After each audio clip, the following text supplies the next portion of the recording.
কিছুক্ষণ আগে ভবানীপুরের পরিস্থিতি আপনাদের সামনে রেখেছিলাম। একেবারে হাই ভোল্টেজ কেন্দ্র ভবানীপুর, সেখানে তৃণমূল এবং বিজেপি একেবারে মুখোমুখি। কিছুক্ষণ আগে উত্তেজনা তৈরি হয়, আবার নতুন করে উত্তেজনা তৈরি হয়েছে ভবানীপুরে।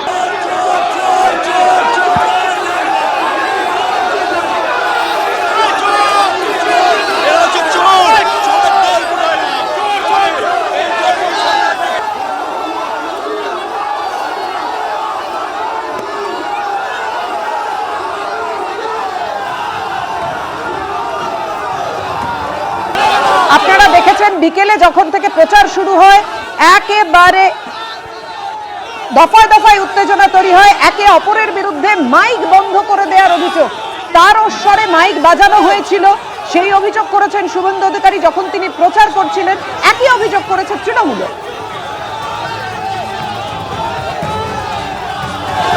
চক্রবেড়িয়ায় তৃণমূল এবং বিজেপি প্রায় হাতাহাতির উপক্রম হয়।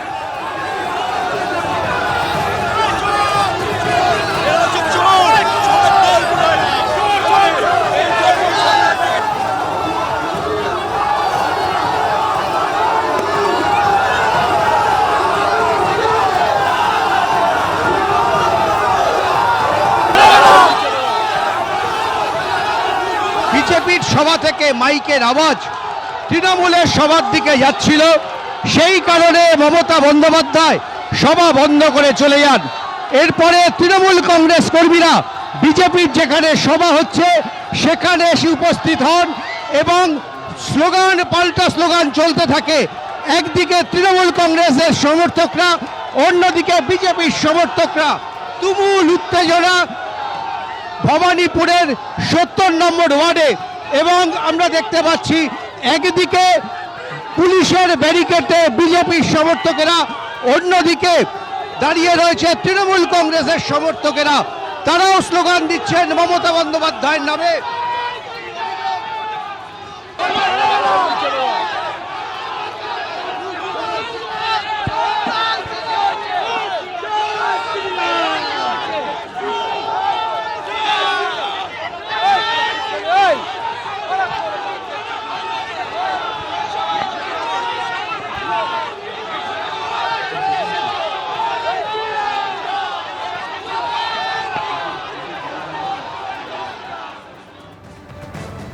একেবারে মাইক সংঘাত যাকে বলে সেইটা তুঙ্গে পৌঁছেছে ভবানীপুরে। চক্রবেড়িয়ায় সভামঞ্চ ছাড়লেন মুখ্যমন্ত্রী মমতা বন্দ্যোপাধ্যায়।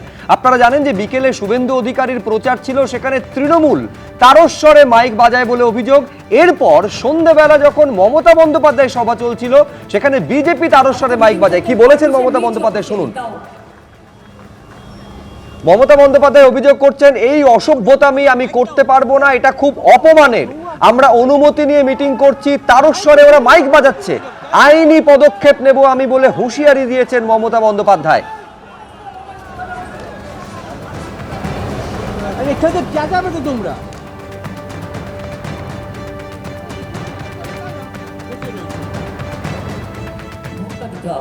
আমাকে মিটিং করতে পর্যন্ত দিচ্ছে না।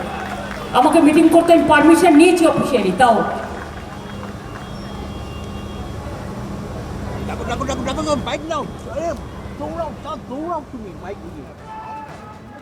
আমাদের মিটিং এর মাইকটা ক্রস করছে অন্য একটা মিটিং এর সাথে।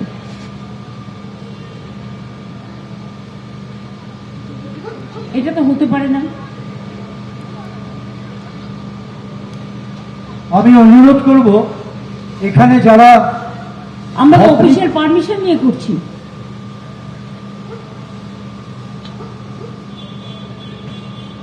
ভবানীপুর থানার যারা আছেন আধিকারিকরা একটু দয়া করে দেখুন, মাইক্রোফোনটা বারংবার বলা সত্ত্বেও কিন্তু আমাদের দিকে করেছে। আমরা কিন্তু এই অসভ্যতামো করি না। 70 নম্বর ওয়ার্ড ভবানীপুর এই অসভ্যতা মানবে না। কেন করবে এটা? ইলেকশনের কতগুলো রুলস আছে, তাহলে ওরাও যেদিন মিটিং করবে তোমরা পাল্টা লাগিয়ে দেবে, তখন পুলিশ খুলতে আসলে মেয়েদের ধরে এফআইআর করবে। এটা পার্সিয়ালিটি, এটা পার্সিয়ালিটি। আমি 1 সেকেন্ড টাইম নিচ্ছি, সরি।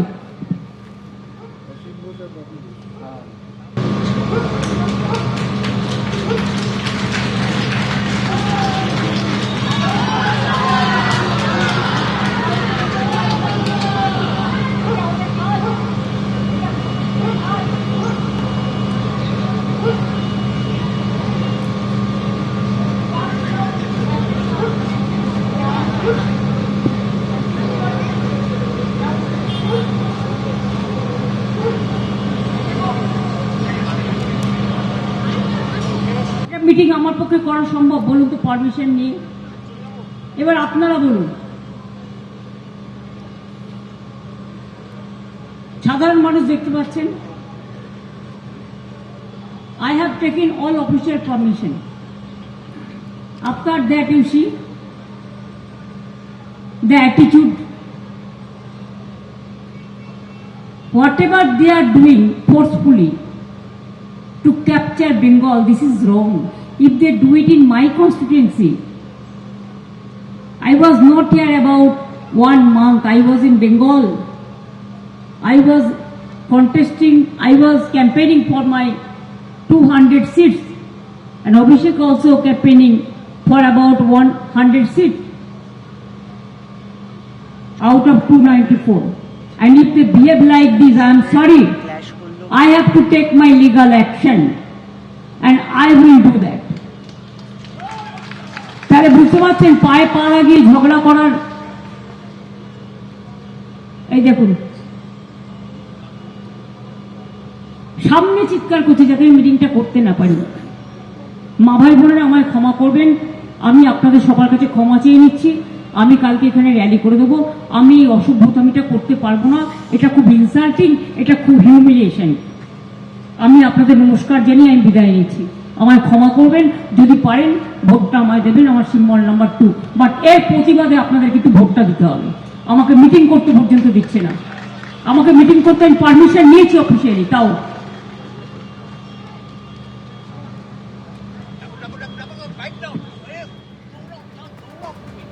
চক্রবেরিয়া রোডে মমতা বন্দ্যোপাধ্যায়ের সভা ছিল।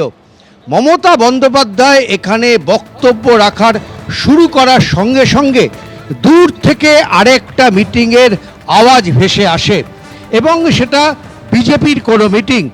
প্রথমে মমতা বন্দ্যোপাধ্যায় এখানকার উদ্যোক্তাদের কাছে জানতে চান এটা কিসের আওয়াজ।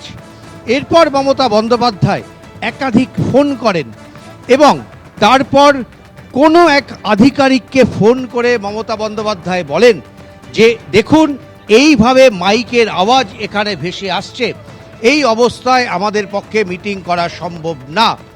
প্রায় 500 মিনিট অপেক্ষা করার পর ক্ষুব্ধ মুখ্যমন্ত্রী তিনি এখানে যারা উপস্থিত ছিলেন তাদের উদ্দেশ্যে বলেন যে যেভাবে এখানে মাইক বাজানো হয়েছে এটা অত্যন্ত অসৌজন্য এবং আমরা এখানে অনুমতি নিয়ে করেছি, 200টার বেশি সভা করেছি আমরা গোটা রাজ্য জুড়ে।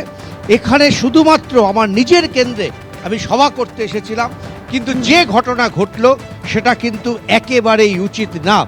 বক্তব্য না রেখে এখান থেকে চলে যান মমতা বন্দ্যোপাধ্যায়, জানিয়ে দেন প্রয়োজনে কালকে তিনি এখানে পদযাত্রা করবেন। একই সঙ্গে তিনি কর্মীদেরকে বলে গেছেন এবার থেকে অন্য দলও যদি এইভাবে মাইক লাগিয়ে সভা করেন তাহলে পাল্টা সভা করবে তৃণমূল কংগ্রেস, তাতে প্রশাসন পুলিশ যা ব্যবস্থা নেওয়ার নেবে। অর্থাৎ একেবারে মাইক সংঘাত, দফায় দফায় যে উত্তেজনা তৈরি হয় ভবানীপুরে আপনারা দেখলেন। আমি এখানে বিজেপির প্রতিনিধি তনুজাদির কাছে আসবো। তনুজাদি, মমতা বন্দ্যোপাধ্যায় তিনি অপমানিত বোধ করছেন, তিনি বলছেন এটা অসভ্যতামি, তিনি অভিযোগ করছেন যে তিনি অনুমতি নিয়ে মিটিং করছেন, তা সত্ত্বেও তারস্বরে মাইক বাজিয়ে তার কথাবার্তা বন্ধ করে দেওয়ার চেষ্টা হচ্ছে এবং বিজেপি করছে। বিজেপির দিকে স্পষ্টতই অভিযোগের তীর। যে কোনো পার্টি পারমিশন ছাড়া কোথাও মিটিং করতে পারে না। যদি বিজেপি অনতি দূরে কোনো মিটিং করে থাকে সেই পারমিশনও প্রশাসনই দিয়েছে। সুতরাং এক্ষেত্রে কার মাইক কটা থাকবে সেটাও পর্যন্ত একটা প্যারামিটার থাকে, কোন পার্টির কতটা বড় জনসভা বা পথসভায়। মমতা ব্যানার্জির শরীরী ভাষাই বলে দিচ্ছে উনি হেরে গেছেন, ওনার কনফিডেন্স লেভেলই হারিয়ে গেছে। নইলে উনি আজকে একজন মুখ্যমন্ত্রী তার নিজের ভবানীপুরে বলছেন আমাকে অন্তত একটা ভোট দিন, ভবানীপুরে অন্তত ভোট দিন, 2 নম্বর বোতামে ভোট দিন। আজকে মুখ্যমন্ত্রী 15 বছরে এমন শাসন করেছেন যাকে তার নিজের জায়গায় দাঁড়িয়ে মাইক ফেলে চলে যেতে হচ্ছে, যে সেখানে তিনি সবাই করতে পারছেন না। আসুক না মাইকে ভেসে অন্য কিছু। বিজেপি কেন, সমস্ত পার্টি যে যেখানে সভা করছে তার অনতি দূরে বহু পার্টি, সব পার্টি তার সভা করছে। ভোটের আগে এটাই তো প্রচারের নিয়ম। এই যাবৎকাল আমরা পশ্চিমবঙ্গে এরমই দেখেছি, তাতে ওনার তো অসুবিধা হওয়ার কথা না। অদ্ভুতভাবে আপনারা কেউ দেখাচ্ছেন না ওনার সামনে কতজন লোক আছে। আমার মনে হয় ওখানে লোক সংখ্যাও নেই, যার জন্য উনি হয়তো চলেও গেছেন নেমে। তাই জন্য কালকে র্যালি করবেন বলে গেলেন, তার ব্যবস্থাটা যাতে পার্টি ওনার করে রাখে। আপাতত এই মুহূর্তে ওনাকে 2 নম্বর বোতাম টিপে ভবানীপুরবাসী যাতে ভোট দেয় সেই আবেদন নিবেদন করে উনি বেড়াচ্ছেন। উনি হারবেন এটা উনি বুঝে গেছেন। বেশ, আমি শান্তনু সেনের কাছে আসবো। একই অভিযোগ কিন্তু শুভেন্দু অধিকারীর তরফেও করা হচ্ছে এবং শুভেন্দু অধিকারীও বলছেন এর বিরুদ্ধে তিনি কমিশনে নালিশ জানাবেন। অর্থাৎ দুটো থানা, ভবানীপুর থানা, কালীঘাট থানা, একটা থানার তরফে পারমিশন ছিল, কিন্তু সেখানেও তৃণমূলের মাইক বাজানোর জেরে তিনি তার কর্মসূচি করতে পারেননি, কমিশনে নালিশ জানাবেন বলছেন। দেখুন, বিজেপি তথা বিজেপির প্রথম দুজন নেতার এবং বিজেপির গর্ভে জন্ম নেওয়া এই জ্ঞানেশ কুমারের নেতৃত্বাধীন ইলেকশন কমিশন, বিজেপির মদতে বেড়ে ওঠা এই জ্ঞানেশ কুমারের নির্বাচন কমিশন বিভিন্নভাবে তৃণমূল বিরোধী মনোভাব দেখানোর পরেও তৃণমূলের সুপ্রিমো বিভিন্ন জায়গায় রাজনৈতিক প্রচারে গিয়ে, ভোটের প্রচারে গিয়ে তাকে যা সম্মুখীন হতে হয়েছে তিনি কিন্তু শালীনতা দেখিয়েছেন। আজকে দেখলেন একটা শালীনতা, আর একটা শালীনতা বলি, বিজেপির কোনো একজন মহিলা প্রার্থী মহিলা মুখ্যমন্ত্রীকে বলেছিলেন চুলো মুঠি ধরে নর্দমায় ফেলে গুতিয়ে গুতিয়ে মারবো। সেখানেও মমতা ব্যানার্জি গিয়ে বলেছেন দয়া করে কেউ কোনো খারাপ কথা কারোর বিরুদ্ধে বলবেন না। এবার আপনি একটা কথা বলুন, আজকে জ্ঞানেশ কুমার এই বাংলার মহিলা চিফ সেক্রেটারি থেকে শুরু করে, ডিজি থেকে শুরু করে, সিপি থেকে শুরু করে, এসপি থেকে শুরু করে, 13 জন ডিএম থেকে শুরু করে, 72 জন রিটার্নিং অফিসার থেকে শুরু করে 143 জন থানার আইসি পর্যন্ত, সব মিলে প্রায় 400-র বেশি অফিসিয়ালকে সরিয়ে দিয়ে যাদেরকে বসিয়েছেন নিজেদের পছন্দের মতো, তারা তৃণমূলের হয়ে কাজ না করে বিজেপির হয়ে কাজ করবে। এবং মমতা বন্দ্যোপাধ্যায়কে যে বিজেপি বাঘের মতো ভয় পায়, সেই মমতা বন্দ্যোপাধ্যায়ের প্রচারে বাধা দেবে। এবিপি আনন্দ, এগিয়ে থাকে, এগিয়ে রাখে।